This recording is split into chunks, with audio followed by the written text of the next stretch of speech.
ദൈവനാമത്തിന് മഹത്വം ഉണ്ടായിരിക്കട്ടെ. ദാനധർമ്മത്തിന്റെ പ്രാധാന്യം നോമ്പ് കാലത്ത്. ക്രിസ്തുവിന്റെ ഉപദേശങ്ങൾ. യേശു ക്രിസ്തു തന്റെ ഉപദേശങ്ങളിൽ ദാനധർമ്മത്തിന് വലിയ പ്രാധാന്യം നൽകിയിരുന്നു.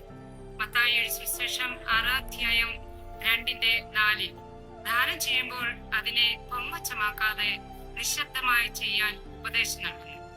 മത്തായി സുവിശേഷം 25:35 ഭാഗത്തെ ദരിദ്രരോടെ ദയ കാട്ടുന്നവൻ കരുണയുള്ള ക്രിസ്തു സ്വന്തമായി സ്വീകരിക്കുന്നു.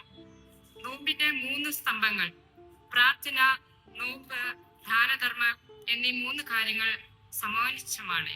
നോമ്പിലൂടെ നമ്മുടെ ആഗ്രഹങ്ങളെ നിയന്ത്രിക്കുവാനും പ്രാർത്ഥനയിലൂടെ ദൈവത്തെ അടുത്തു ചേരുകയും ദാനധർമ്മം വഴി മറ്റുള്ളവരെ സഹായിക്കുകയും ചെയ്യുകയാണ് ലക്ഷ്യം. സമൂഹത്തിലെ ദരിദ്രരോടുള്ള ഉത്തരവാദിത്തം.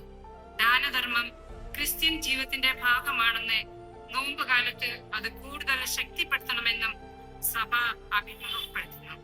ദാനധർമ്മം, ഭക്ഷണദാനം, സാമ്പത്തിക സഹായം, പ്രാർത്ഥന, പിന്തുണ, സേവന പ്രവർത്തനം എന്നിവയായി മാറാം. സത്യമായി നോമ്പ് യേശു പ്രവാചകന്റെ ഉപദേശമാണ്. യെശയ്യാ 58:6-7 പറയുന്ന പ്രകാരം ദൈവത്തിന് പ്രസാദകരമായ നോമ്പ് ദരിദ്രരെ സഹായിക്കുന്നതിനും അതിൽ അവർക്ക് സ്വാതന്ത്ര്യം നൽകുന്നതുമാണ്. നോമ്പ് കാലത്ത് നമുക്ക് വേണ്ടത് ഹൃദയ പരിരക്ഷകരമാണ്.